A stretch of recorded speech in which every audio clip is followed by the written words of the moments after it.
With Plan B emergency contraception, we're in control of our future. It's backup birth control you take after unprotected sex that helps prevent pregnancy before it starts. It works by temporarily delaying ovulation, and it won't impact your future fertility. Plan B is available in all 50 U.S. states at all major retailers near you, with no ID, prescription, or age requirement needed. Together, we've got this. Follow Plan B on Insta at Plan B One Step to learn more. Use as directed. This week I'm talking about strength, what it is, how strength and wellbeing work together, and how to build greater strength for the sake of your mental health. So, let's talk about mental health.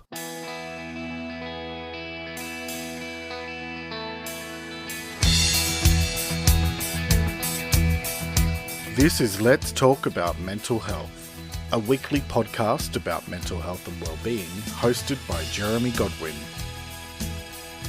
Let's talk about mental health, because the more we talk about it, the easier it gets. Hello and welcome to episode 40 of Let's Talk About Mental Health, the weekly podcast full of practical ways to improve your mental health and well-being. I'm Jeremy Godwin. Thank you for joining me. In this episode, I'm talking about strength and mental health. So let's get talking. Once upon a time, many years ago, well, not that many, the whole of society placed value on having a stiff upper lip and always behaving as if nothing ever bothered us. And then gradually, people began to tell their stories, tales of worry, anxiety, stress, burnout, depression, and more. And those brave pioneers helped us to realize a different kind of strength. The strength of speaking the truth.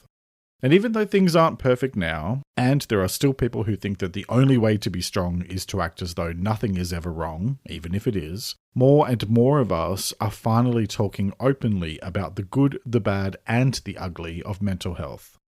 Now, as I've mentioned in previous episodes, I now live in the countryside, having moved here over 5 years ago from Melbourne, where I lived for nearly 14 years after I grew up in Sydney. And one of the things that has become very apparent to me out here is that there are still pockets of a very particular definition of strength, which I often see demonstrated by a very particular type of Australian man, or bloke as they tend to refer to them. Someone who's rugged and outdoorsy and drinks beer and never complains because that would make him a Sheila, which is old school Australian slang for female in case you didn't already know.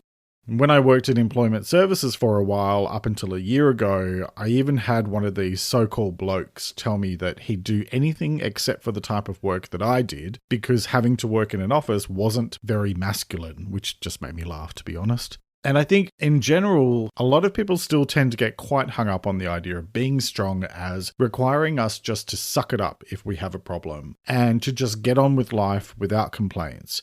But the truth of the matter is that doing that only makes things worse in the long run. Suppressing emotions or having a single-minded view of what strength is can lead to complications and even suffering if we don't address the reality of our circumstances. And so today I'm going to be talking about strength in a few different ways. Mental strength, emotional strength, as well as strengths in terms of things that you're good at. So let's start with a few things that I think we need to be clear about around the concept of being strong. The truth is that being strong involves acknowledging what you're feeling and doing something about it. Having mental health issues does not make you weak. In fact, quite the opposite. Every day you get through makes you stronger.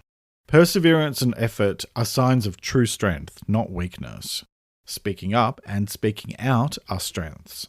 Being kind to yourself and to others is real strength. Even making the choice to do things to improve your mental health and well-being, like listening to this podcast, is a massive sign of strength. We need to change how we think about strength and about mental health issues, not just as a society, but for ourselves as individuals.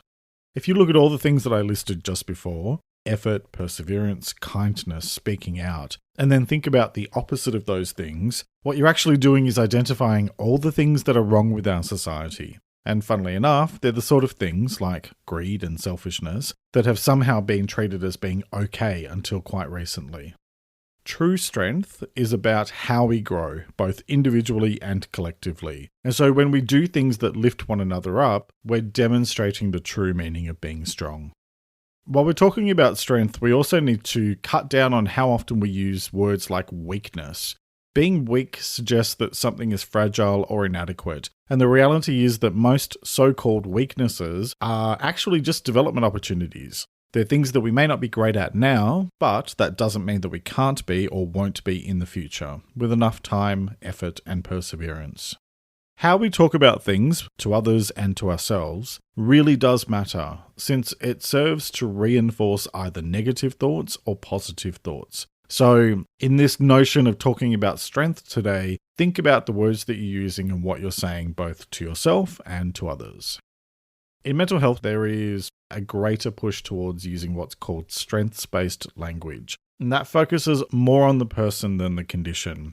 For example, instead of saying a mentally ill person, it's more positive and appropriate to say a person experiencing a mental health issue. And the reason for that is that we don't describe people with physical ailments by their condition. So, in other words, we don't say a cancerous person. So why would it be okay to do so for mental health conditions?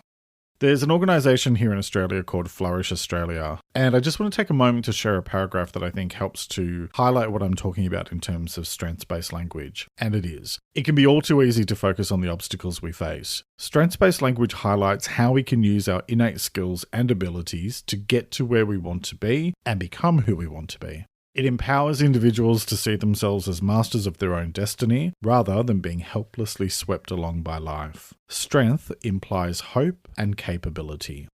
And I'll include the link for that source in the transcript. Now, when I talk about words like strength and weakness, this isn't just about semantics or being picky about what words are being used. Words have real power, and in the past, and even still today, words have been used to reinforce the dominant ideas of what is so-called normal in society, which has been really great for white Anglo-Saxon heterosexual men for more than a few centuries, but pretty shitty for everyone else. So it's no wonder that we're seeing a lot more people find their strength and stand up to be recognised as being just as valuable, even if they're not white or male or whatever. It's up to all of us to start challenging what we as a society think represents strength. And when we talk about mental health, if you still think that mental health issues are a sign of weakness, let me just make one more point here, and this point relates to Winston Churchill, the late great British politician and statesman who was the UK's Prime Minister for most of World War II.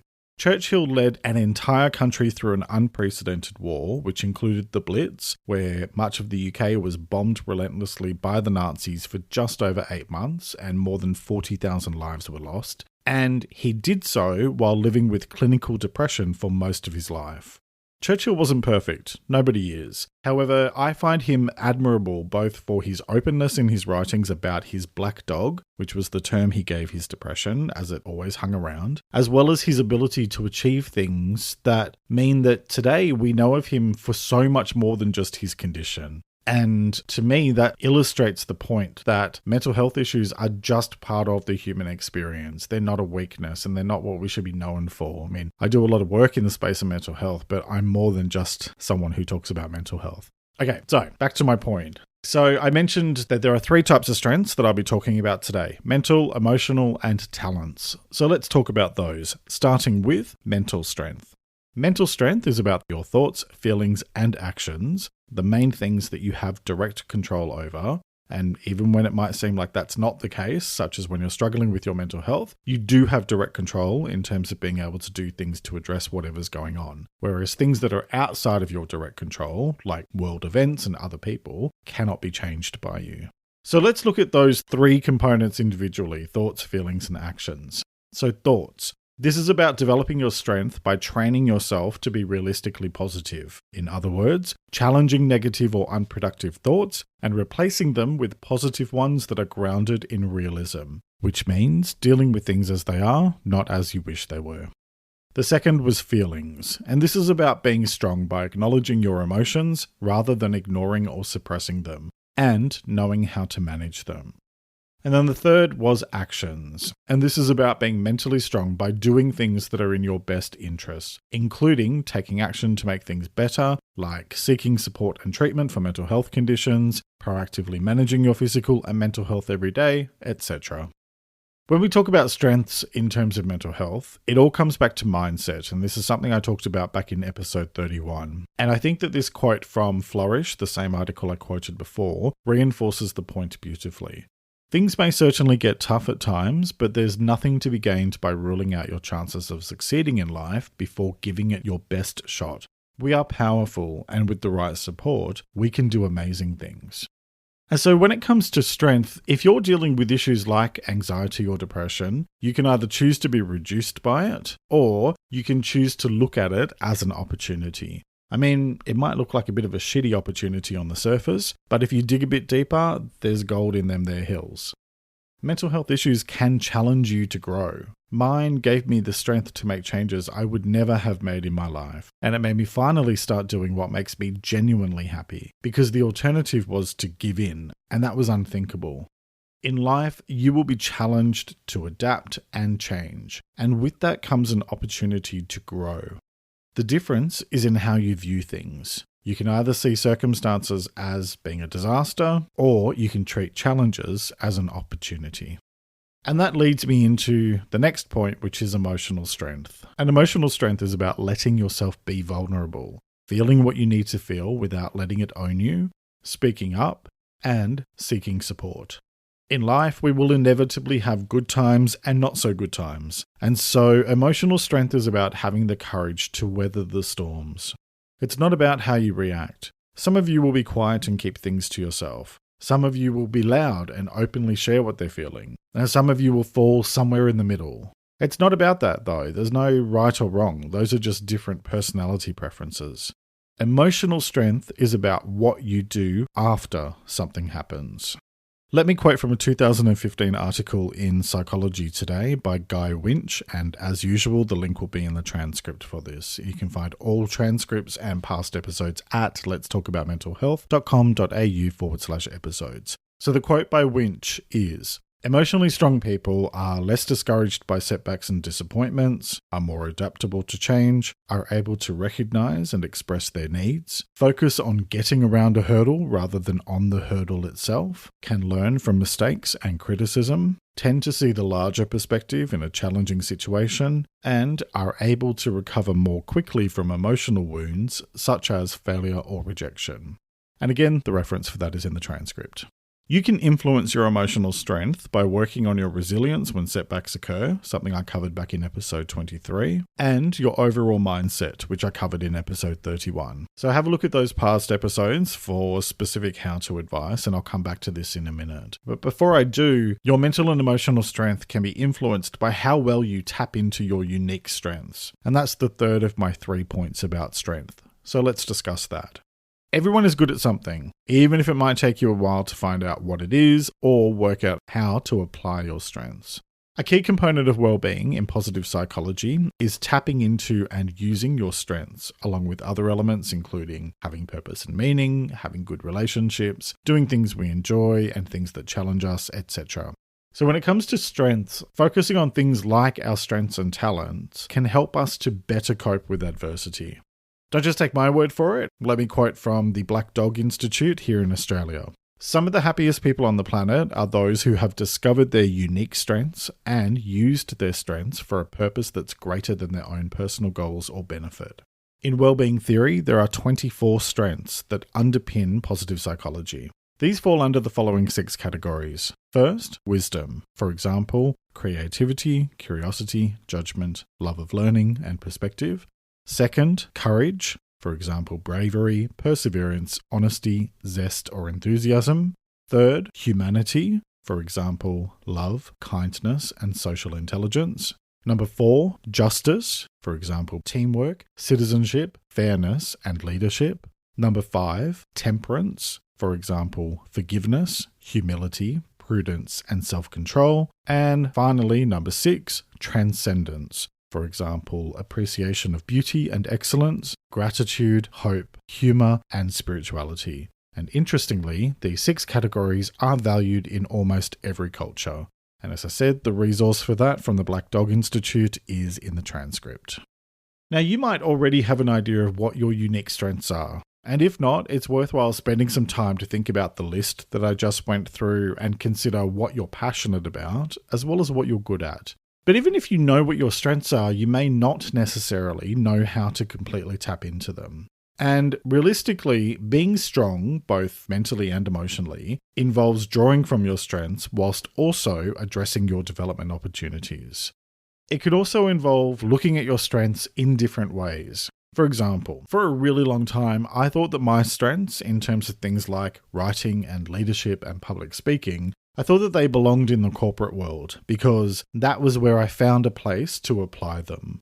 But those skills and strengths can be applied in many different ways. And as I dig deeper into the work that I'm doing now with this podcast and other projects that I have coming up, I'm realizing that there are thousands of different ways to apply your talents. The challenge is to find out what feels right for you. And so with that in mind, let's get into the how-to part of the episode. How to build greater strength for the sake of your well-being. So I've spent a fair bit of time today talking through ideas and ways of looking at things because everything in this topic comes back to mindset.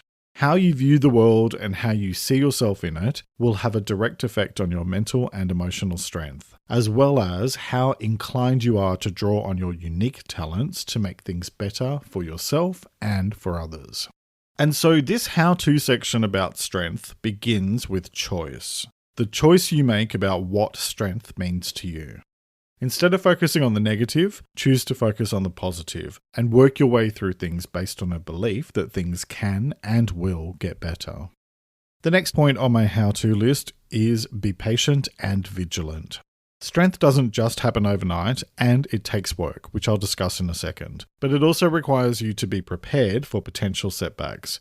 COVID-19 is a prime example. As I just discussed last week in episode 39, the pandemic has had a big effect on mental health, and unfortunately, shit happens in life. So being prepared to take your time with things, one step at a time, and quickly tackling the impacts of events that are outside of your control will help you to stay the course while you're doing the work. And speaking of doing the work, strength is about mindfully doing the work every day. Just like building your physical strength, increasing your mental and emotional strength takes work and consistent effort. Hopefully you wouldn't expect to go from chunky to fit overnight and without any effort, and the same applies for building mental and emotional fitness. You need to work on it daily, and you can focus on things like your self-talk, which I covered in episode 9, addressing your baggage and your regrets, which I covered in episodes 7 and 22 respectively. You can also focus on letting go, episode 32, finding and maintaining more balance, episode 14, learning how to process and manage your feelings, episode 28, and developing a greater sense of purpose and meaning in everything you do, episode 20. So I would encourage you to revisit those episodes and those particular topics if you haven't already listened to them. If you have listened to them, you could find the transcript online. My point here is that by actually putting in some proactive, mindful work where you are consciously developing those areas, you will start to see your strength build over time. And it also involves being conscious of what goes into your mind, as well as both being aware of and then taking control of where your energy goes. And let's just be clear with both physical and mental health here. The absence of illness does not automatically equal health. You can be in terrible shape physically or mentally and not be experiencing illness, but that does not make you well. Health and well-being involve making good choices, intentional daily effort, and regular activities, such as focusing on the things I listed earlier like self-talk and resilience, etc. It's about putting in the effort. Remember that nothing changes if nothing changes. And finally, speaking of effort, daily effort every day for the rest of your days. You know, I think it was the great philosopher Britney Spears who noted that if you want a hot body or a Maserati, then you better work, and she was definitely onto something. All this stuff I talk about in Let's Talk About Mental Health, is not a set it and forget type of thing. You don't just do it once and then tick the box that, hey, you now have mental health. Well-being takes work every single day of your life. But the good news is that it's actually enjoyable work. You're doing things that make life more satisfying and make it easier to deal with challenges. So consider it to be less of a curse and more of a blessing, since it's an opportunity to grow a little bit every day. If something happens and you either drop the ball or there's a setback which is outside of your control, Work through it so you can get to a place of acceptance, which I looked at in episode 36. And then once you're at that place of acceptance, keep on going. Do something every single day without fail to build your mental and emotional strength and to draw on the things that you are uniquely talented at so that you can use them to make the world a better place while also improving your own world. Because when it comes to strength and mental health, what it all boils down to is this. There is no such thing as weakness other than the things that used to be considered strengths: greed, malice, hatred, discrimination, and selfishness. If you want to be strong mentally and emotionally, it requires you to be prepared to get a little bit dirty, to openly acknowledge the less than ideal stuff that you might be feeling so that you can then work through it, accept it, and let it go. There are so many ways to find true strength in life. You taking the time to listen to this podcast is strength because it means that you see your mental health and well-being as important, which it definitely is. The more that we focus on what really matters in life, doing no harm, being kind, and giving more than we take, then the stronger we will all be. And I don't know about you, but that is a world that I am excited to live in. That's nearly it for this week. Each week I like to finish up by sharing a quote about the week's topic and encourage you to take a few moments to reflect on it and consider what it means to you. This week's quote is by Christopher Reeve, and it is: "A hero is an ordinary individual who finds the strength to persevere and endure in spite of overwhelming obstacles." Let me repeat that. A hero is an ordinary individual who finds the strength to persevere and endure in spite of overwhelming obstacles. Alright, that's almost it for this week. Next week I'll be talking about kindness. The idea of being kind to yourself and to others is one of the foundational beliefs of this podcast, and it's one I talk about somewhere in pretty much every single episode. So next week we'll be taking a look at what kindness is, how it relates to mental health, and how to incorporate more kindness into your day-to-day life in order to improve your well-being and do what you can to make the world a better place. I hope you'll join me for that episode, which will be released on Monday morning in Australia and New Zealand, Sunday evening in the UK, Ireland and Europe, and Sunday afternoon in the US and Canada. You can find past episodes and additional content at the website, which is letstalkaboutmentalhealth.com.au. That's letstalkaboutmentalhealth.com.au. You can also find Let's Talk About Mental Health on Instagram, Facebook, and Pinterest at LTA Mental Health. That's at LTA Mental Health. If you enjoyed this podcast, please take a moment to leave a 5-star review on your podcast platform of choice and tell someone you know about the show, because word of mouth really helps new people to discover the program. Thank you very much for joining me today. Look after yourself and make a conscious effort to share positivity and kindness out into the world, because you get back what you put out. Take care and talk to you next time.